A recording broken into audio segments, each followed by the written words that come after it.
الحمد لله رب العالمين وصلى الله وسلم على نبينا محمد وعلى آله وصحبه أجمعين. أما بعد، ولقد سبقت كلمتنا لعبادنا المرسلين إنهم لهم المنصورون وإن جندنا لهم الغالبون. رب اشرح لي صدري ويسر لي أمري واحلل عقدة من لساني يفقهوا قولي. سبحانك لا علم لنا إلا ما علمتنا إنك أنت العليم الحكيم. اللهم انفعنا بما علمتنا وعلمنا ما ينفعنا وزدنا علما. محترم دوستو بھائیو، یہ ہمارا رب العالمین ہر روز اس کی ایک شان ہوتی ہے. کل یوم ہوا فی شأن. کسی کو نیچا کرتا ہے، کسی کو بلند، کسی کو اونچا کرتا ہے، کسی کو عزت دیتا ہے، کسی کو ذلت سے دو چار کرتا ہے، کسی کو امیر کرتا ہے، کسی کو فقیر کرتا ہے، کسی کو صحت دیتا ہے اور کسی کو مرض میں مبتلا کر دیتا ہے. اور ایک ہی شخص کو ان مختلف احوال سے بھی وہ وقتاً فوقتاً گزارتا رہتا ہے. وہ رب ہر چیز پر قادر ہے، وہ اسی کے یہ کرنے کے کام ہے. اور اس کائنات میں کئی ستارے جنم لیتے ہیں، کئی ستارے ختم ہو جاتے ہیں، خشک سالی ہوتی ہے، بالکل پانی کا نام نشان نہیں ہوتا. اس کے بعد پھر ہریالی آ جاتی ہے اور موسلا دھار بارش آسمان سے نازل ہونے لگتی ہے. جیسے اللہ تعالیٰ نے فرمایا وَهُوَ الَّذِي يُنَزِّلُ الْغَيْثَ مِن بَعْدِ مَا قَنَطُوا وَيَنشُرُ رَحْمَتَهُ وَهُوَ الْوَلِيُّ الْحَمِيدُ، کہ وہی ہے جو لوگوں کے نا امید ہو جانے کے بعد بارش برساتا ہے اور اپنی رحمت پھیلا دیتا ہے. وہی ہے کارساز اور قابل حمد و ثنا. جب لوگ نا امید جب ہو جاتے ہیں کہ اب تو خوشحالی ہی رہے گی، اس کے بعد پھر وہ اس حالت میں تبدیلی اللہ تعالیٰ لے آتے ہیں. زمین کے مردہ ہونے کے بعد پھر اس کو زندگی بخشتا ہے. وَآيَةٌ لَهُمْ الْأَرْضُ الْمَيْتَةُ أَحْيَيْنَاهَا وَأَخْرَجْنَا مِنْهَا حَبًّا فَمِنْهُ يَأْكُلُونَ. اور ان کے لیے ایک نشانی خشک زمین ہے جس کو ہم نے زندہ کر دیا اور اس سے غلہ نکالا جس میں سے وہ کھاتے ہیں. یہ بھی تبدیلی کی ایک قسم ہے جو ہمیں نظر آتی ہے. رات کے بعد دن لے کر آتا ہے، دن کے بعد رات لے کر آتا ہے، اجالے کے بعد تاریکی کے بعد اجالا لے کر آتا ہے. وَهُوَ الَّذِي جَعَلَ اللَّيْلَ وَالنَّهَارَ خِلْفَةً، کہ وہی ہے جس نے کہ رات اور دن کو ایک دوسرے کے پیچھے آنے جانے والا بنایا ہے. یہ جو تبدیلیاں ہمیں نظر آتی ہیں کائنات میں، بے شمار چیزوں میں غور کریں تو اس میں تبدیلیاں ایک وقت سے دوسرے وقت میں تبدیلی جو ہے رونما ہو رہی ہے. ان تبدیلیوں میں انسان کا ایک بڑا حصہ ہے. یعنی یہ انسان کے تعلق سے جو تبدیلیاں ہیں وہ بھی ایک اللہ کی سنت کا تبدیلی کی ایک سنت کا ایک حصہ ہے. اللہ تعالی انسان کو قوت کے بعد ضعف، پھر ضعف کے بعد قوت، توانائی کے بعد توانائی آتی ہے، پھر چلی جاتی ہے، پھر دوبارہ بحال ہو جاتی ہے. اللہ تعالیٰ نے فرمایا اللہ الذی خلقکم من ضعف ثم جعل من بعد ضعف قوة ثم جعل من بعد قوة ضعفا وشیبہ. اللہ تعالیٰ وہ ہے جس نے تمہیں کمزوری کی حالت میں پیدا کیا، پھر اس نے کمزوری کے بعد توانائی دی، اور پھر اس توانائی کے بعد کمزوری اور بڑھاپا دیا. تو یہ ایک تبدیلی ہے انسان میں، قوت کے بعد ضعف، ضعف کے بعد قوت. یہ اس کو زندگی میں ان مراحل سے گزرنا پڑتا ہے. اسی طرح عزت اور ذلت کے درمیان بھی تبادلہ ہوتا رہتا ہے. اس میں بھی اللہ تعالیٰ بندوں میں تبدیلی لاتا رہتا ہے. قل اللہم مالک الملک تؤتی الملک من تشاء وتنزع الملک ممن تشاء وتعز من تشاء وتذل من تشاء بیدک الخیر انک علی کل شیء قدیر. کہہ دیجیے اے میرے اللہ، اے تمام جہان کے مالک، تو جسے چاہے بادشاہی دے اور جس سے چاہے سلطنت چھین دے، تو جسے چاہے عزت دے اور جسے چاہے ذلت دے. تیرے ہی ہاتھ میں سب بھلائیاں ہیں، بے شک تو ہر چیز پر قادر ہے. امیری فقیری میں تبدیلی آتی ہے. بندہ کتنے دیر سے ایک حال پر ہوتا ہے تو سوچ بھی نہیں سکتا کہ اس کو بھی کبھی بدحالی آنی ہے. تو پھر چند دنوں کی بات ہوتی ہے، بعض چند گھڑیوں کی بات ہوتی ہے کہ وہ ایک میدان میں آ کھڑا ہوتا ہے، سڑک پر آ جاتا ہے. اس کے سارے جو بھی جمع پونجی ہوتی ہے سب برباد ہو جاتی ہے مختلف اسباب کی وجہ سے، اور انتہائی جو بدحالی کی زندگی گزارنے والا شخص بہت تھوڑے وقت میں خوشحال ہوئے تھے. جیسے اللہ تعالیٰ نے فرمایا اللہ یبسط الرزق لمن یشاء ویقدر، اللہ تعالیٰ جس کا رزق چاہتا ہے بڑھاتا ہے، جس کا رزق چاہتا ہے گھٹاتا ہے. یہ بھی اللہ کے کرنے کے کام ہے، یہ بھی اسی تبدیلی کی سنت کا ایک حصہ ہے جو جس کے مظاہر ہر طرف بکھرے ہوئے نظر آتے ہیں. اس طرح سے دیگر معاملات میں بھی آپ کو یہ نظر آئے گا انسان میں کیسے ایک تبدیلیاں جو ہیں وہ اللہ تعالیٰ اس میں لاتے رہتے ہیں. ایک مومن بندہ اس پہ یقیناً تبدیلیاں اس کی زندگی میں بھی آتی ہیں، کیونکہ یہ زندگی، اس میں ساری زندگی جب سے انسان پیدا ہو جب تک مرنا جائے اس کی خوشحالی میں ہی گزرے، اس کو کوئی برائی لاحق ہی نہ ہو، کوئی پریشانی ہی نہ آئے، یہ تو ممکن ہی نہیں، تو محال چیز ہے.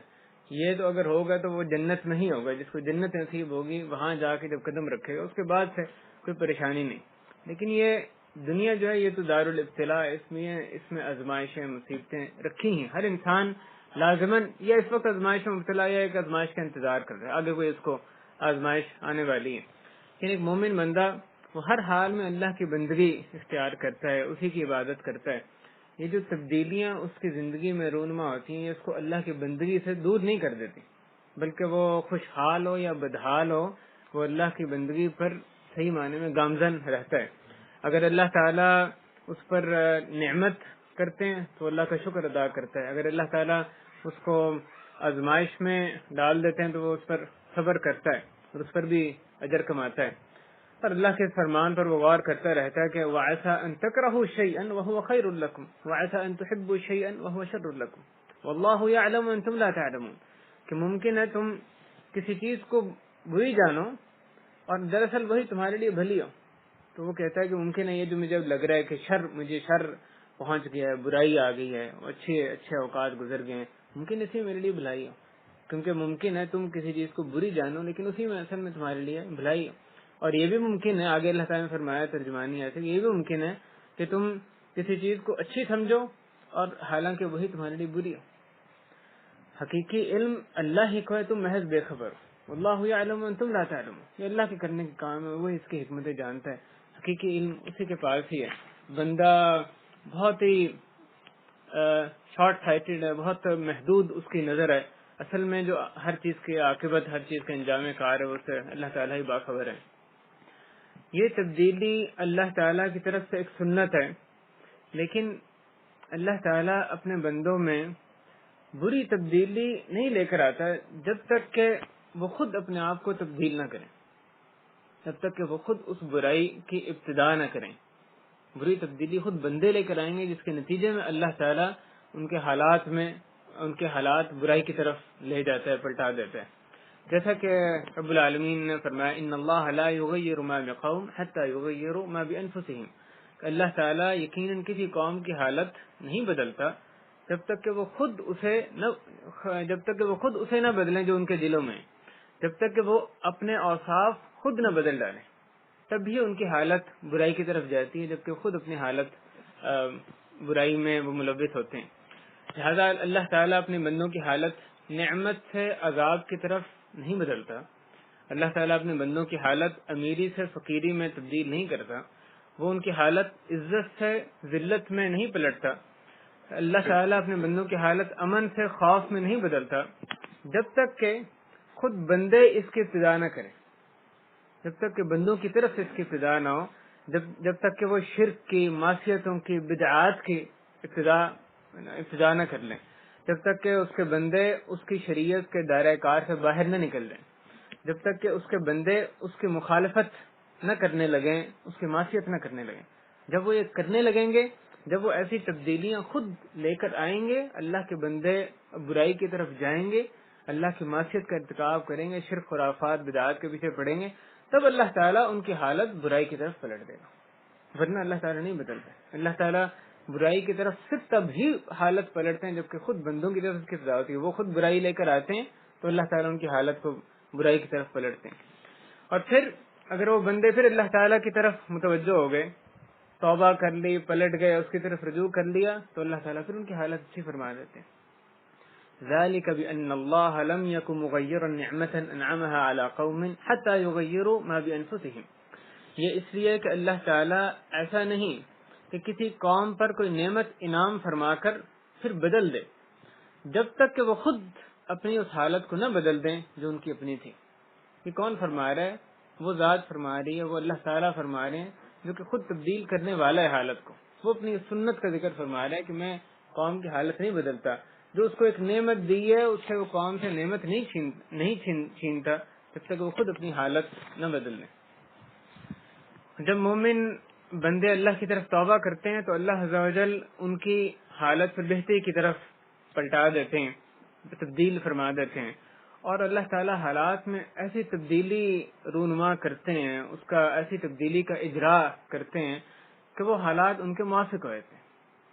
اور ممکن ہے کہ جب وہ تبدیلی شروع ہو، جس طرح سے وہ ان کے حالات ان کے موافق ہوں، اس کے شروعات میں وہ بندے سمجھیں کہ یہ ان کے لیے برائی ہو رہی ہے، یعنی یہ ان کے مخالف سمت میں ہوا چل رہی ہے، جبکہ اصل میں اس کے نتیجے کے اعتبار سے ان کے حق میں ہی ہو۔ اہم بات بھائیو یہ ہے کہ ہم ہمیشہ اللہ کی شریعت پر گامزن رہیں، اس کے احکامات کو 100% بجا لاتے رہیں۔ یہ نہیں کہ جب ہمیں حق کی طرف بلایا جائے تو پہلے دیکھیں گے اس میں ہماری مصلحت ہے کہ نہیں، یہ ہماری خواہشات کے مطابق حکم ہے کہ نہیں۔ تو اگر تو وہ خواہشات کے مطابق ہے، اس میں اپنا مفاد نظر آ رہا ہے، پھر تو مان لیا۔ اور اگر اپنی خواہشات کے مخالف ہے، اس میں اپنے نفس کو قربان کرنا پڑتا ہے، تو پھر اسے منہ موڑ لیا۔ یہ ہرگز نہیں ہونا چاہیے۔ یہ اللہ تعالیٰ نے منافقین کی صفت بیان فرمائی ہے، وَإِذَا دُعُوا إِلَى اللَّهِ وَرَسُولِهِ لِيَحْكُمَ بَيْنَهُمْ إِذَا فَرِيقٌ مِّنْهُمْ مُعْرِضُونَ وَإِن يَكُن لَّهُمُ الْحَقُّ يَأْتُوا إِلَيْهِ مُذْعِنِينَ۔ اور وہ جب اس بات کی طرف بلائے جاتے ہیں، یہ منافقین کا ذکر ہو رہا ہے، اور وہ جب اس بات کی طرف بلائے جاتے ہیں کہ اللہ تعالیٰ اور اس کا رسول صلی اللہ علیہ وسلم ان کے درمیان فیصلے کر دیں، تو بھی ان کی ایک جماعت منہ موڑنے والی بن جاتی ہے۔ ہاں، اگر حق انہی کو پہنچتا ہو، ان کے مفاد میں وہ شریعت کا فیصلہ جو ہے وہ جا رہا ہو، تو پھر مطیع و فرما بردار ہو کر اس کی طرف چلے آتے ہیں۔ آگے اللہ تعالیٰ فرماتے ہیں افی قلوبہم مرض ام ارتابوا ام یخافون ان یحیف اللہ علیہم ورسولہ بل اولئک هم الظالمون۔ یہ اس آیت میں ان اسباب کو بیان کیا گیا جس کی وجہ سے انسان یہ رویہ، یہ منافقت جو ہے وہ اختیار کر سکتا ہے۔ اللہ تعالیٰ نے فرمایا کیا ان کے دلوں میں بیماری ہے؟ ایک سب یہ ہو سکتا ہے، یا وہ شک و شبہ میں پڑے ہوئے ہیں، اس وجہ سے بھی وہ یہ رویہ اختیار کر سکتے ہیں، یا انہیں اس بات کا ڈر ہے کہ اللہ تعالیٰ اور اس کا رسول ان کی حق تلفی نہ کر دیں، ان پر ظلم نہ کر دیں۔ یہ تین میں سے ہی کوئی بات ہوگی جس کی وجہ سے وہ رویہ اپنائے ہیں۔ آگے اللہ تعالیٰ فرماتے ہیں بل اولئک هم الظالمون۔ بات یہ ہے کہ یہ لوگ خود ہی بڑے ظالم ہیں۔ اس دنیا میں کسی کا بھی مطلق غلبہ، مطلق جو ہیمن ہے، ایبسلیوٹ کنٹرول کسی کا نہیں ہے سوائے اللہ تعالیٰ کے۔ صرف اسی ذات کا ہی، اللہ مالک کا ہی اس پہ غلبہ ہے۔ کسی بڑی طاقت، کسی چھوٹی طاقت کا اس دنیا میں آخری جو کنٹرول ہے، جو سپریم کنٹرول ہے، وہ کسی اور کا نہیں ہے، نہ کسی مشرقی طاقت کا، نہ کسی مغربی طاقت کا۔ وَأُمْلِي لَهُمْ إِنَّ كَيْدِي مَتِينٌ۔ اللہ تعالیٰ نے فرمایا کہ میں انہیں ڈھیل دیتا ہوں، یقیناً میری تدبیر بڑی مضبوط ہے۔ جو مضبوط ترین تدبیر ہے اللہ کی، ان کیدی متین۔ اللہ تعالیٰ فرماتے ہیں میری تدبیر ہے جو کہ بڑی مضبوط ہے۔ غلبہ عزت اللہ تعالیٰ کے لیے۔ دین کے جو دشمن شروع دور سے چلے آ رہے ہیں، ان کے ساتھ جو اللہ تعالیٰ کی ایک چال ہے، جو تدبیر ہے، مکر جس کو قرآن میں کہا گیا، خفیہ چال جو ہے، اس کا ایک عجیب پہلو یہ ہے کہ جو چال وہ دین کے خلاف چلتے ہیں اسی کو ان پر پھیر دیا جاتا ہے۔ جس طریقے سے وہ دین کو خراب کرنا چاہتے ہیں، اسی میں ہی اللہ تعالیٰ خیر کا پہلو نکال دیتے ہیں، اور وہ ان کی تدبیر جو ہے وہ ان کی تدمیر یعنی ان کی ہلاکت کا اسی کے اندر سے، ان کی تدبیر کے اندر سے سامان نکل آتا ہے۔ اگر مسلمان اللہ تعالیٰ کے ساتھ سچائی اختیار کریں گے تو اللہ تعالیٰ حالات کو ان کے موافق تبدیل فرما دیتے ہیں، اور دنیا میں ایسی چیزیں مقدر فرماتے ہیں جس کے ذریعے سے حالات ان کے حق میں ہوتے ہیں۔ اس بات کو اگر آپ سیرت میں دیکھیں تو اس کی بہت سی مثالیں ہمیں بکھری ہوئی نظر آتی ہیں، جس کی وجہ سے جو اس وقت جو ایک کٹھن حالات جن سے ہمیں واسطہ درپیش ہے اس وقت دنیا میں، جو مسلمانوں کے حالات ہیں، ان کو بھی ان کے تعلق سے بھی ہمیں رہنمائی، ان سے بہت زیادہ رہنمائی ملتی ہے سیرت کی طرف دیکھنے سے۔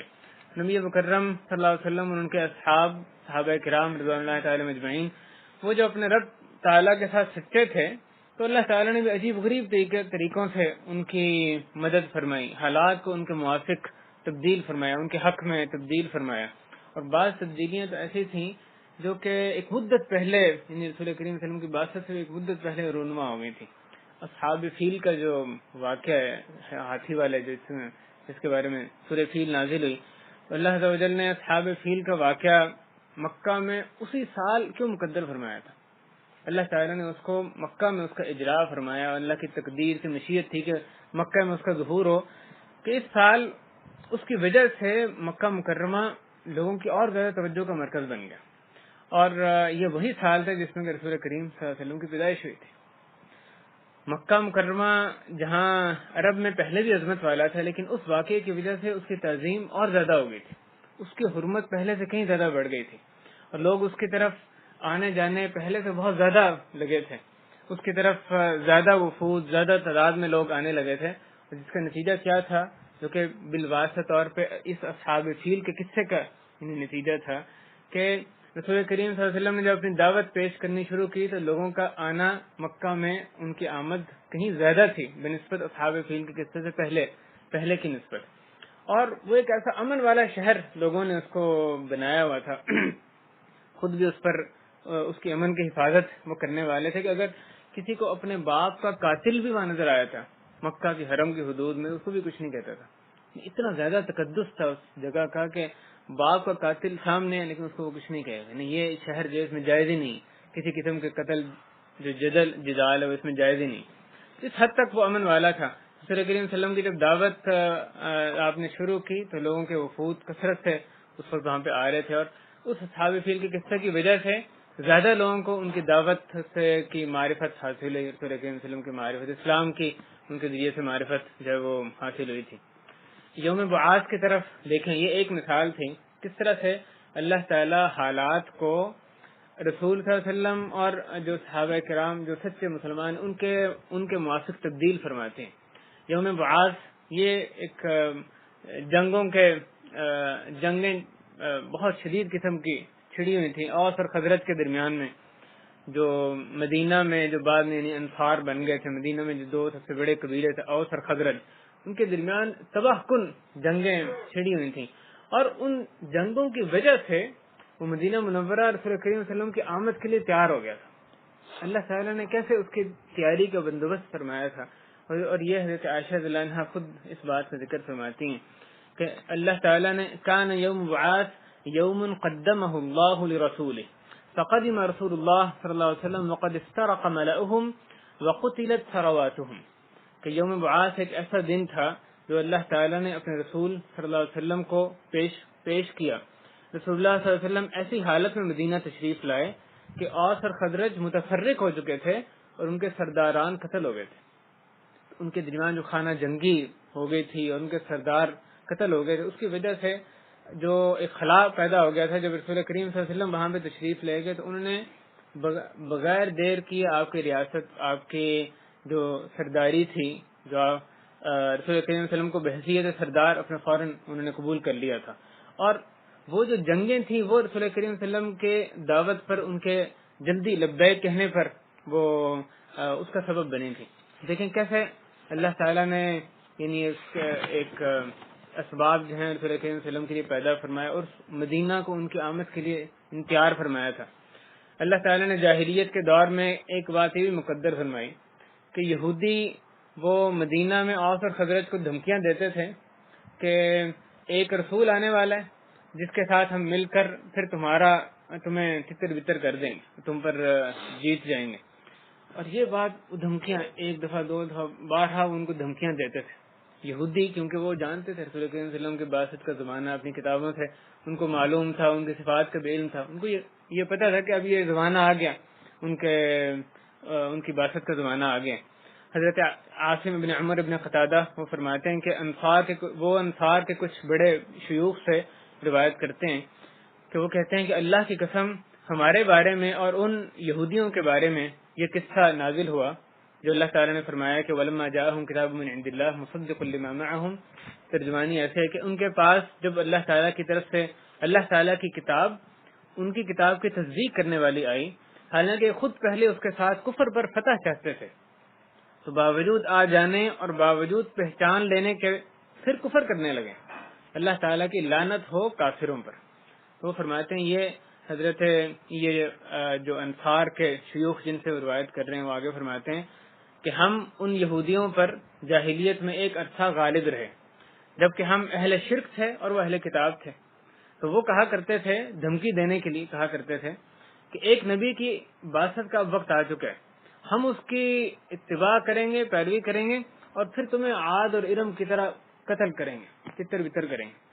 اور پھر جب اللہ عز و جل نے اپنے رسول صلی اللہ علیہ وسلم کو بھیجا تو ہم نے یعنی انصار نے ان کی پیروی کر دی، اور انہوں نے یعنی یہودیوں نے اس کا انکار، ان کے ساتھ کفر کیا، انکار کر دیا۔ تو آپ دیکھیں اللہ تعالیٰ نے کیسے یہ چیز مقدر فرمائی تھی، یہودیوں کا ان کو بار بار وہ دھمکی دینا وہ سبب بنا انصار کے جلدی اسلام قبول کرنے میں۔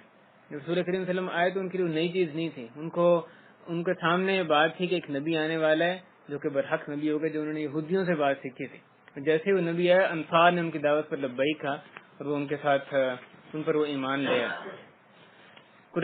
قریش کا نبی مکرم صلی اللہ علیہ وسلم اور ان کے صحابہ کو مکہ سے جو نکالنا ہے اس پر بھی غور کریں۔ اللہ تعالیٰ نے فرمایا وَإِذْ يَمْكُرُ بِكَ الَّذِينَ كَفَرُوا لِيُثْبِتُوكَ أَوْ يَقْتُلُوكَ أَوْ يُخْرِجُوكَ وَيَمْكُرُونَ وَيَمْكُرُ اللَّهُ وَاللَّهُ خَيْرُ الْمَاكِرِينَ۔ اور جب کافر لوگ آپ کی نسبت تدبیر سوچ رہے تھے کہ آپ کو قید کر لیں یا آپ کو قتل کر ڈالیں یا آپ کو خارج وطن کر دیں، آپ کو مکہ سے نکال دیں، اور وہ تو اپنی تدبیریں کر رہے تھے اور اللہ اپنی تدبیر کر رہا تھا، اور سب سے زیادہ مستحکم تدبیر والا اللہ تعالیٰ ہی ہے۔ تو یہ جو قریش کا مکہ سے نبی مکرم صلی اللہ علیہ وسلم ان کے اصحاب کو نکالنا، جو کہ ظاہر ایک شر تھا، اس کی وجہ سے ایک انتشار پیدا ہو گیا تھا، ان کو اپنے گھر بار چھوڑنا پڑا، مشقت برداشت کرنی پڑی، لیکن اللہ تعالیٰ نے اس آیت کے آخر میں خود ہی یہ فرمایا کہ وَيَمْكُرُونَ وَيَمْكُرُ اللَّهُ وَاللَّهُ خَيْرُ الْمَاكِرِينَ۔ وہ اپنی تدبیر کر رہے تھے، اس میں اللہ کی ایک اور چھپی تدبیر تھی، اللہ اپنی تدبیر کر رہا تھا، اور سب سے زیادہ مستحکم تدبیر اللہ کی ہے۔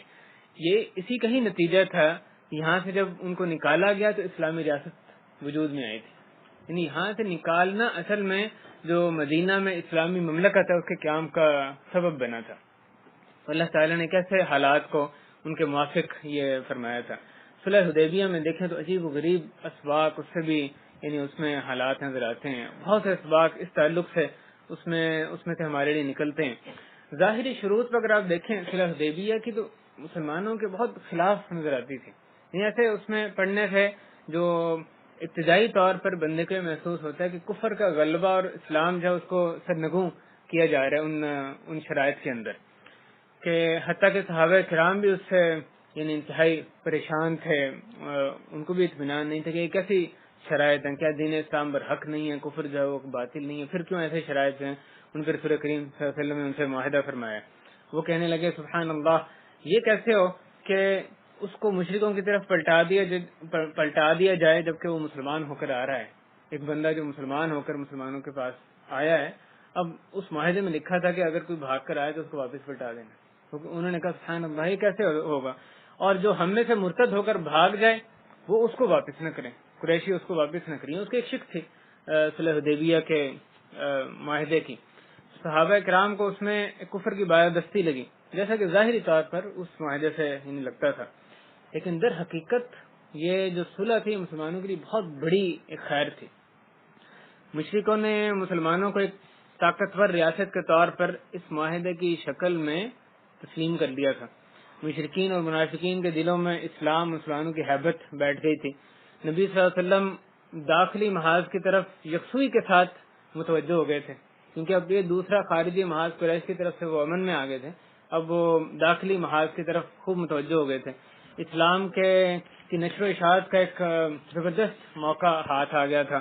اسی طرح جو نبی صلی اللہ علیہ وسلم کے بھیجے جانے والے جو دعوتی قافلے تھے وہ جزیرہ عرب میں بغیر کسی خوف کے امن کے ساتھ وہ گھومنے پھرنے لگے تھے۔ اس صلح کے نتیجے میں نبی صلی اللہ علیہ وسلم کی مدینہ میں پشت محفوظ ہو گئی تھی، صلح کے مطابق قریش ان کے ساتھ غدر نہیں کر سکتے تھے، حملے میں پہل نہیں کر سکتے تھے، لہذا نبی صلی اللہ علیہ وسلم دیگر عرب کو سرنگوں کرنے میں وہ مصروف ہو گئے تھے، ان کے لیے نکلنے لگے تھے۔ اس صلح کی وجہ سے غزوہ مؤتہ یعنی بات یہاں تک آ گئی تھی، غزوہ مؤتہ کی تیاری کی جانے لگی، جو کہ جزیرہ عرب سے بھی باہر نکل کے رونما ہوئی تھی. غزوہ مؤتہ کی جزیرہ عرب سے باہر کے لیے تیاری اسی صلح کی وجہ سے ممکن ہوئی تھی. نبی صلی اللہ علیہ وسلم نے اس صلح کے بعد ہی فارس اور روم ان کے سربراہان کو خط لکھے تھے. یہ صلح حدیبیہ تھی جو کہ فتح مکہ کا سبب بنی تھی، کیونکہ قریش نے اس صلح کے معاہدے کو توڑا تھا، جس کی وجہ سے ایک جواز پیدا کر دیا تھا کہ نبی صلی اللہ علیہ وسلم ان پر یلغار فرما دیں. تو ایک قانونی جواز بھی نبی صلی اللہ علیہ وسلم کے پاس اس صلح کو توڑنے کی صورت میں ہاتھ آ گیا تھا. تو یہ فتح مکہ کا پیش خیمہ ثابت ہوئی تھی. اس طرح سے بھائیو تاریخ کے میں نظر دوڑائیں، یہ تو چند سیرت کے واقعات تھے. تاریخ میں نظر دوڑائیں تو آپ کو ہر ادوار میں تاریخ میں ایسے واقعات ملیں گے کہ اللہ تعالیٰ نے کیسے اپنے سچے جو مومن بندے تھے ان کے حق میں حالات کو استوار کیا. تاتاری جنہوں نے مسلمانوں کو یعنی تتر بتر ایک ان کے بڑے حصے کیا تھا، ملینز جو مسلمان ہیں ان کو قتل کر دیا تھا. ایک مجرم فسادی انتہائی سفاک یعنی لوگ تھے، اور کتنے ہی پورے شہروں کے شہر جو ہیں انہوں نے جلا کے رکھ دیے تھے مسلمانوں کے. لیکن اس کا نتیجہ آخر میں کیا ہوا تھا کہ وہ تاتاری خود ہی جو ہے وہ مسلمان ہو گئے تھے، اور مسلمانوں کے اندر تحلیل ہو گئے تھے، وہ ڈیزالو ہو گئے تھے، انہی کے اندر ہی گھل مل گئے تھے. اسی طرح سے یہ جو بھی کچھ عرصہ پہلے مالی بحران آیا تھا، جو اقتصادی مالی بحران جو کہ پوری ورلڈ وائڈ یہاں پہ عالمی آیا تھا، اس کی وہ اس بات کا سبب بنا تھا کہ اسلام کی حقانیت سب لوگوں کے سامنے واضح ہو جائے کہ اصل میں جو سسٹم اسلام نے دیا ہے، جو فائنینشیل سسٹم اسلام نے دیا وہ برحق ہے، باقی جو بھی سسٹم ہے سب باطل ہے. خواہ وہ یہ کمیونزم ہے یا کیپٹلزم ہے، سارے جو ہیں وہ کھوکھلے سسٹم ہے. سب کی جو کھوکھلا پن ہے وہ اس بحران کی وجہ سے لوگوں نے اس کا مشاہدہ کیا. بلکہ ان کے بعد جو انتہائی بڑے یعنی مانے جانے والے جو مفکرین ہیں غیر مسلموں کے، وہ بھی یہ کہنے لگے، ان کے بھی اس قسم کے بیان آئے کہ ہمارا خیال ہے کہ ہمیں قرآن پڑھنے کی ضرورت ہے، انجیل چھوڑ کے قرآن پڑھنے کی ضرورت ہے، تاکہ جو ہمارے ساتھ ہو رہا ہے، جن حالات ہم دو چار ہیں، اور جو ہمارے بینکس میں ہو رہا ہے، ہمیں سمجھ آئے کہ اصل میں ہمارے ساتھ کیوں ہو رہا ہے. تو خود ان کی طرف سے یہ پکار آنے لگی کہ اصل میں قرآن پڑھیں گے تو اس کا صحیح تجزیہ ہم کر پائیں گے. لہذا اس مالیاتی جو بحران تھا، جو ساری یعنی روئے زمین پہ برپا ہوا تھا، جس کی وجہ سے جو دیگر سارے نظام تھے ان کا باطل ہونا ثابت ہوا، اس کی وجہ سے لوگ جو ہیں وہ اور اسلام کی طرف دیکھنے لگے. وہ لوگ جنہوں نے یعنی پہلے جن کی توجہ نہیں بھی تھی، جن کو اس میں کچھ شک تھا، ان کا شک بھی اس کے نتیجے میں دور ہو گیا. اور یہ ابھی سلسلہ جاری ہے، اور کہا یہ جا رہا ہے کہ آئندہ آنے والے جو بحران ہے مالیاتی بحران کی، ان کے وہ نظام تو اپنی جگہ اب بھی وہ یعنی دوبارہ سے کھوکھلا پن کے ساتھ ساتھ انہوں نے کھڑے کر دی ہیں. تو آئندہ بحران ہے، وہ جو گزر گیا بحران اس سے بھی زیادہ بڑے ہیں. اللہ ہی جانتا ہے آئندہ کیا یہیں آنے والا ہے. یریدون لیطفئوا نور اللہ بافواہہم واللہ متم نورہ ولو کرہ الکافرون، کہ اللہ تعالیٰ یہ لوگ چاہتے ہیں کہ اللہ کے نور کو اپنے منہ سے بجھا دیں، لیکن اللہ تعالیٰ اپنے نور کو پورا کر کے رہیں گے، اس کو تمام کر کے رہے گا. ولو کرہ الکافرون، خواہ کافروں کو یہ برا بھی لگے. هو الذی ارسل رسولہ بالہدی ودین الحق، وہی ہے جس نے کہ اپنے رسول کو بھیجا صلی اللہ علیہ وسلم کو بھیجا ہدایت کے ساتھ اور دین حق کے ساتھ، تاکہ وہ تمام ادیان پہ اس کو غالب کر دے. ولو کرہ المشرکون، خواہ مشرکین کو یہ برا بھی لگے. تو اس لیے بھائی اللہ تعالیٰ نے اپنے دین کی حفاظت کا ذمہ لیا. اللہ تعالیٰ اپنے نور کو پورا فرما کر ہی رہیں گے، اور یہ حق جو اللہ نے نازل فرمایا یہ مکمل ہو کر ہی رہے گا، یہی غالب ہو کر رہے گا. یہ تبدیلی جو اس وقت ہمیں بہت سی جگہوں پہ یعنی جو ایک ہر دور میں ہی اس دور میں نظر آتی ہے، اللہ کی ایک سنت ہے جو کہ لازماً یعنی ہو کر ہی رہنی ہے، تبدیلی رک نہیں سکتی. ہم اس طرح سے دیکھتے ہیں، بہت سی تبدیلیاں ہم دیکھتے ہیں، تو بہت سی یعنی محدود ایک مثالیں تھیں جن کا ہمیں اس تبدیلی کا جو آخری نتیجہ نظر آتا ہے کہ حالات مسلمانوں کے موافق ہوتے ہیں. اللہ تعالیٰ ان تبدیلیوں کے ذریعے مسلمانوں کی مدد فرماتے ہیں. جیسا کہ اللہ تعالیٰ نے وعدہ فرمایا، رسول کریم صلی اللہ علیہ وسلم نے فرمایا کہ زمین کو میرے لیے سمیٹ دیا گیا حتیٰ کہ میں نے اس کے مشرقوں اور مغربوں کو دیکھ لیا، اور میری امت کی جو سلطنت ہے وہاں تک پہنچ جائے گی جہاں تک کہ اس کو میرے لیے سمیٹا گیا. یعنی اس کے مشرقوں اور مغربوں تک ساری زمین پہ غلبہ جو ہے وہ اسلام کا آ جائے گا. میری امت کی سلطنت، اسلام مسلمانوں کی سلطنت ساری زمین پہ پھیل جائے گی. تو بالآخر مستقبل اسلام ہی کا ہے. اس میں تو ہمیں کوئی شک کی یعنی گنجائش ہی نہیں ہے، اتنی واضح ہمارے پاس یہ نصوص قرآن و حدیث کی صورت میں موجود ہیں۔ اور ابھی عنقریب ایک جو یہودی صحیفہ یا جریدہ، اس نے 9/11 کے جو دوبارہ یادگار کے طور پہ اس نے اپنے کومنٹس میں اس کے تبصرہ کرتے ہوئے یہ بھی لکھا کہ 9/11 کے جو خطرناک نتیجہ سامنے آ رہا ہے ان کی نظر میں، نہیں خطرناک نتیجہ اس کے الفاظ میں، وہ یہ کہ جس سال 9/11 ہوا اس سال 34,000 امریکی، خود امریکہ کے اصل باشندے جو ہیں اتنی بڑی تعداد میں مسلمان ہوئے، اور اس کے بعد ہر سال امریکہ کے باشندوں میں سے 20,000 لوگ جو ہیں وہ اسلام کے اندر داخل ہو رہے ہیں۔ تو یہ اس کا ایک یہودی کا تجزیہ تھا کہ دیکھو یہ 9/11 اس کا یہ بھیانک نتیجہ سامنے آ رہا ہے۔ تو اب یہ جو 9/11 ہوا تھا جو کہ ظاہری طور پہ بہت زیادہ شر رکھا تھا، جو کچھ مسلمانوں کے اس طرح جنا، جس طرح جو چیزیں ان پر یعنی کتنی پابندیاں، کیا چیزیں ان پر مسلط کر دی گئیں، لیکن دوسری طرف آپ دیکھیں تو بہت سے لوگ جنہوں نے کبھی سنا ہی نہیں تھا اسلام کے بارے میں، انہوں نے اس کے بعد ہی اسلام کے بارے میں سنا ہے، لوگوں کو اس کا ایک حرص پیدا ہوئی کہ جانے تو صحیح اسلام کیا ہے، اور کتنی تیزی کے ساتھ جو ہے پہلے کی نسبت وہ لوگ اسلام کے اندر داخل ہونے لگے۔ لہذا اسلام کی جو نصرت، اسلام کو حاصل ہونا، اس کی تائید، یہ ایک حتمی قدری چیز ہے، یعنی ایک لازمی چیز ہے جو کہ ہو کر ہی رہنی ہے، خواہ دشمنان اسلام جتنی بھی اس کے لیے اس کے خلاف جو ہیں وہ چالیں چلیں۔ اللہ تعالیٰ نے ایک آیت میں کیا خوبصورت یعنی اس کو بیان فرمایا، من کان یظن ان لن ينصرہ اللہ فی الدنیا والآخرہ فلیمدد بسبب الی السماء ثم لیقطع فلینظر هل یذهبن کیدہ ما یغیظ۔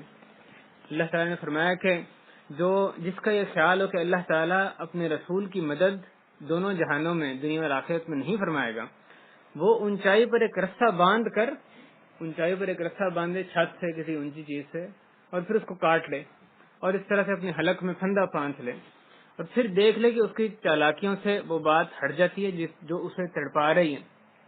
اس آیت کی دوسری تشریح کی گئی، ترجمانی اس طرح سے کی گئی ہے کہ وہ ایک رسی لے جس کے ذریعے سے وہ آسمان تک پہنچے، فلیمدد بسبب، سبب سے مراد سبب رسی یا کوئی اور چیز جس کے ذریعے سے وہ آسمان تک پہنچے، کیونکہ جو تائید الہی نصرت ہے وہ آسمان سے نازل ہوتی ہے، تو وہاں پر پہنچے الی السماء ثم لیقطع، پھر وہ وہاں جا کے جو اللہ کی طرف سے نازل ہونے والی مدد ہے اس کو کاٹے، ثم لیقطع، اس کو قطع کرے۔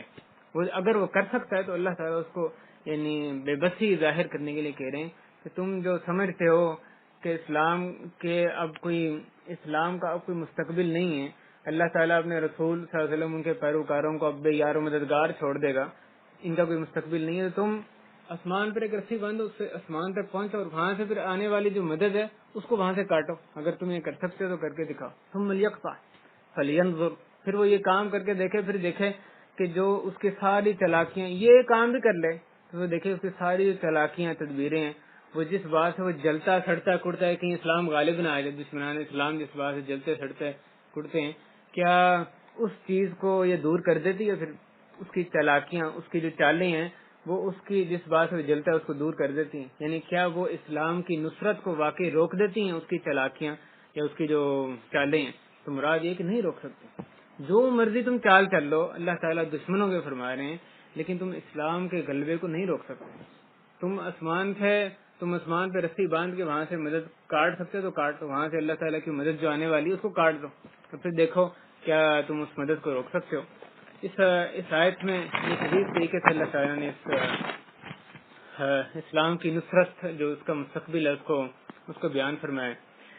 اسی طرح سے دوسری آیت میں فرمایا انا لننصر رسولنا والذین آمنوا فی الحیات الدنیا ویوم یقوم الاشہاد، کہ یقیناً ہم اپنے رسولوں کی مدد کرنے والے ہیں اور ان لوگوں کو بھی جو کہ ایمان لائے اس دنیا میں بھی اور آخرت میں بھی، جس دن کے وہ گواہ جو ہیں وہ کھڑے ہو جائیں گے۔ وَكَانَ حَقًّا عَلَيْنَا نَصْرُ الْمُؤْمِنِينَ، اور ہمارے پر یہ حق ہے، ہمارے اوپر یہ لازم ہے کہ ہم مومنین کی مدد فرمائیں، کہ مومنین کی مدد کریں۔ اس لیے اللہ تعالیٰ لازماً اس طرح کے اقدار، اس طرح کے حالات پیدا فرمائیں گے جس کے ذریعے سے جو یعنی مسلمانوں کے حق میں جو پلڑا ہے ان کا بھاری ہو جائے، ان کے حالات ان کے حق میں موافق ہو جائیں۔ لیکن اہم بات یہ ہے کہ کیونکہ ہم غیب تو نہیں جانتے، ہم اس بات کو نہیں جانتے کہ وہ نصرت اللہ کی جو عظیم نصرت اللہ کی طرف سے آنی ہے، اس دین کا غلبہ ہونا ہے، وہ آج ہونا ہے، کل ہونا ہے، یا 5 سال بعد ہونا ہے، 10 سال بعد ہونا ہے، ہم اس کو نہیں جانتے. اس بات پہ یقین رکھنا ہمارے ایمان کا حصہ ہے کہ غلبہ ہو کر رہنا ہے اسلام کا. اگر کوئی اس سے مایوسی اختیار کرتا ہے تو یہ اس کے یعنی کفر کی ایک دلیل بھی بن سکتی ہے. لیکن کب وہ غلبہ ہوتا ہے، کب کفر کی جو اقوام ہیں وہ زیر ہوتی ہیں اور اسلام جو چھا جاتا ہے، اس بات کو ہم نہیں جانتے. تو اہم بات اس میں اس عقیدے کو رکھنے کے ساتھ ساتھ یہ کہ ہم اپنی ذمہ داری ادا کریں، ہم اللہ کی مدد کریں.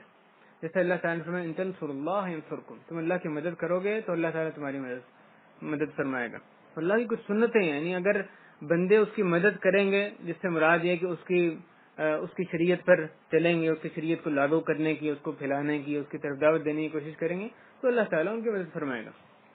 وہ یہ سب اقدامکم تمہیں ثابت قدمی دے گا. یہ بھائی جو نظر آتا ہے کہ نصرت میں اللہ کی طرف سے یعنی اتنی تاخیر ہو رہی ہے. بعض دفعہ آپ کو سچے بندے اللہ کے نظر آتے ہیں، اتنے اخلاص سے وہ کام کرتے ہیں، لیکن اللہ کی طرف سے نصرت کیوں نہیں آ رہی، جس کی وجہ سے بعض دفعہ انسان مایوسی سی آنے لگتی ہے. اس کو اپنے منہج پہ، اپنے طریقہ کار پہ شیطان جو ہے وہ وسوسوں بھی ڈالنے لگتا ہے. لیکن اس تعلق سے یہ ہمیں شرح صدر ہونا چاہیے کہ اللہ تعالیٰ ان باتوں کی حکمت جانتا ہے. یہ اس کی وجہ یہ ہرگز نہیں ہوتی کہ اللہ کو معلوم نہیں ہے کہ کون حق پہ کون باطل پہ، یا یہ کہ وہ جو حق پہ وہ یہ سمجھنے لگ جائے کہ وہ شاید اس کا وہ اصل میں وہ حق پہ نہیں ہے، جس کی وجہ سے اس کو مدد نہیں آ رہی. کوئی اللہ کی اس میں حکمت، کوئی راز اس میں چھپے ہوتے ہیں جس کی وجہ سے اللہ تعالیٰ اس نصرت میں تاخیر فرماتے ہیں. مثلا اللہ تعالیٰ نے اپنے بندوں کو شہداء کی فہرست میں شامل کرنا ہوتا ہے، شہادت کے لیے چننا ہوتا ہے، اس وجہ سے بھی نصرت میں تاخیر کی جاتی ہے. منافقوں کا ظہور بھی اس کی ایک حکمت ہوتی ہے. جو سچا بندہ اور جھوٹا بندہ ہے اس میں جب آزمائش پڑتی ہے تو اس میں کھل کے وہ سامنے آ جاتے ہیں. کون ہے جو کہ خیر کی طرف یعنی خیر پر جم کر رہتا ہے، اور کون ہے جو کہ اس سے پیچھے ہو جاتا ہے. کون اس دین کا واقعی وفادار ہے کہ ہر حالت میں اس کے ساتھ جڑا جاتا ہے، اور کون ہے کہ جب پلڑا کسی اور کی طرف جاتا ہے تو پھر دین سے پیچھے ہٹ جاتا ہے، وہ اپنا تعلق بھی دوسروں کے ساتھ ظاہر کرنے لگتا ہے. تو اس طرح کی چیزیں یہ ساری اس جو نصرت میں جب کچھ تاخیر ہوتی ہے، آزمائشیں آتی ہیں، اس میں اس طرح کے جو فوائد ہیں اس کے اندر سے نکلتے ہیں. لیکن ہمارے سامنے بہرحال ایک یعنی مبشرات، خوشخبریاں ضرور موجود ہیں جس سے کہ ہمیں، جو کہ ہر دور میں ہی رہی ہیں اور آئندہ بھی لازماً رہیں گی، جس کی وجہ سے اسلام کی حقانیت جو ہے اس میں ہمیں کوئی شک باقی نہیں رہتا، یعنی جس کی وجہ سے ہم اپنے آپ کو بھی دلاسا دے سکتے ہیں. اللہ تعالیٰ ان کے ذریعے سے جو طائفہ منصورہ جیسے حدیث میں فرمایا گیا کہ ایک گروہ ہوگا جو کہ غالب رہے گا قیامت تک، جو کہ توحید، سنت اور حق پر گامزن ہوگا، وہ ان کے لیے وہ دلاسے کا باعث بنتا ہے.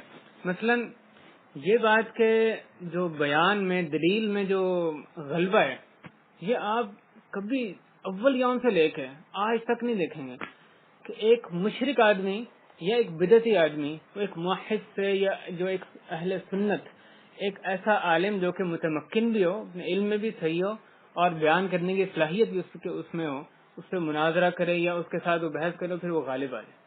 ممکن نہیں، آج تک ایک دفعہ بھی نہیں ایسا ہوا. اللہ یہ کہ خاص طور پر ایسا بندہ لے کر آئے جس کو بولنا نہیں آتا، یا ایسا لے کر آئے جو کہ کہنے کو عالم ہے اصل میں عالم نہیں ہے، وہ اور بات ہے. لیکن ایسا عالم جو واقعی عالم ہو، ایک ربانی عالم ہو اور اس میں بیان کرنے کی صلاحیت بھی ہو، تو ایسا کبھی نہیں ہوا کہ اہل باطل میں تو کہ اس کے سامنے بیٹھے، اس کے ساتھ بحث کرے، مناظرہ کرے اور پھر باطل اس حق پر غالب آ جائے. دلیل کے میدان میں ہمیشہ حق غالب ہی رہتا ہے. اتنی واضح طور پہ یعنی دلائل کی روشنی میں حق غالب ہے کہ کوئی امکان ہی اس کا نہیں ہے کہ اگر صحیح بیان کرنے والا حق کو موجود ہے پھر بھی وہ حق جو ہے وہ مغلوب ہو جائے. لہذا آپ کو ہمیشہ نظر آئے گا کہ کوئی اور دین والا، کوئی نصرانی، کوئی یہودی، کوئی مجوسی، وہ اگر آ کر کسی صحیح مسلمان عالم سے کوئی مناظرہ کرتا ہے تو ہمیشہ جو ہے وہ ایک جو مسلمان عالم ہے غلبہ اسی کو ہی حاصل ہوتا ہے. اسی طرح سے ہمیں ایک اور جو یعنی خوشخبری، اس میں اچھی چیز یہ بھی نظر آتی ہے کہ شریعت کی تطبیق، اس کو عملی طور پہ لاگو کرنا، اس کی بہت یعنی پکار دی جا رہی ہے. حتیٰ کہ بعض غیر مسلم بھی جب دیکھتے ہیں کہ اسلام کی مخالفت کرنے کے دنیاوی طور پر بھی کیا نتائج آ رہے ہیں، جیسے کہ یہ جو مالیاتی بحران میں بھی ہم نے ذکر کیا، تو وہ ان کی طرف سے بعض دفعہ ایسی باتیں نظر آتی ہیں جو کہ اسلام کی طرف وہ دوسروں کو بلا رہے ہوتے ہیں. اسلام لانے پہ چاہے وہ نہ بلائیں، لیکن اسلامی نظام کو لاگو کرنے پہ وہ دوسروں کو اس کی طرف وہ دعوت دے رہے ہوتے ہیں. اور اسی طرح سے یعنی اللہ کی جو تکوینی ایک سنت ہے کہ ظالموں کا خاتمہ ہو کر رہنا ہے. جو ظالم ہے اس کو مہلت دی جاتی ہے، لیکن غیر محدود مہلت نہیں دی جاتی. ایک وقت آتا ہے کہ اللہ تعالیٰ کی ڈھیل ختم ہو جاتی ہے، اس ظالم کو پکڑ لیا جاتا ہے، مزید اس کو مہلت نہیں ملتی. اور جب اللہ کی پکڑ آتی ہے تو پھر آنن فانن اس کے جو سلطنت جو ہے وہ اس کا نام نشان بھی وہاں سے ختم ہو کر رہ جاتا ہے. تو یہ ظالموں کا جو کہ ہم نے بھی اپنی زندگی میں پچھلے دنوں میں کتنوں کو دیکھا، کئی یعنی بڑے بڑے ظالم جو یہاں مختلف کونوں میں دنیا کے بیٹھے تھے، خواہ وہ ان کے نام جیسے بھی ہوں، اسلام مسلمان کے نام ہیں، دوسروں کے نام ہوں، کس طرح سے اللہ تعالی نے ان کو ہٹایا ہے، کس طرح سے ان کو ایک عبرت کا نشان جو ہے وہ بنا دیا ہے. یہ بھی ایک خوشخبری کسی چیز نظر آتی ہے جس کی وجہ سے انسان مزید اپنے میں ثابت قدمی اس کو ثابت قدمی اختیار کرنے میں اس کو مدد دیتی ہے اور مزید حق پہ جمنے میں اس کی مددگار ہوتی ہے. اللہ تعالیٰ سے ہم دعا کرتے ہیں کہ اپنے دین کو نصرت اور فتح عطا فرمائے اور ہمیں اپنا بھرپور کردار ادا کرنے کی اس میں دین کی نصرت کے لیے توفیق عطا فرمائے. جو بھی ہم اپنی صلاحیتیں، اپنے اوقات، ہم جس طریقے سے بھی اللہ کے دین کی مدد کر سکتے ہیں، اللہ تو ہمیں توفیق دے کہ ہم تیرے دین کے ان تمام اپنے وسائل کو بروکار لاتے ہوئے تیرے دین کی مدد کریں. اے اللہ باطل کے سامنے ہم بنیان مرصوص، ہم اس کے سامنے سیدھا پلائی ہوئی دیوار ہیں وہ ثابت ہوں. اے اللہ ہمیں قرآن و حدیث کا علم عطا فرما دے، ہمیں فتنوں میں پڑ جانے سے بچا لے. اے اللہ فتنوں کا دور ہے، ہمیں خود بھی، ہمارے جو اہل و عیال ہیں، جو دیگر احباب ہیں، اللہ ہمیں فتنوں سے بچا کر صحیح جو صراط مستقیم ہو اس پر ہی ہمیں گامزن رکھ. اے اللہ ہمارا بیٹھنا مبارک فرما. جن احباب نے بھی اس کا انتظام کرنے میں جن نے مدد کی ہے، اللہ ان کے لیے اس مجلس کو خیر و برکت کا باعث بنا، ان کی گھر والوں کی رزق میں، ان کے اہل و عیال میں، ان کے کاموں میں اس مجلس کو برکت کا باعث بنا. اے اللہ ہم بے شمار مشکلات کا، پریشانیوں کا شکار ہیں. اللہ ہماری جو بھی پریشانی ان کو دور فرما دے. جو بھی ایسی حاجات ہیں جس میں تیری رضا شامل ہے، جائز حاجات ہیں، اللہ تو ان کو پورا فرما دے. وصلی اللہ وسلم علی نبینا محمد وعلی آلہ وصحبہ اجمعین والحمد للہ رب العالمین. الحمد للہ رب العالمین وصلی اللہ وسلم علی نبینا محمد وعلی آلہ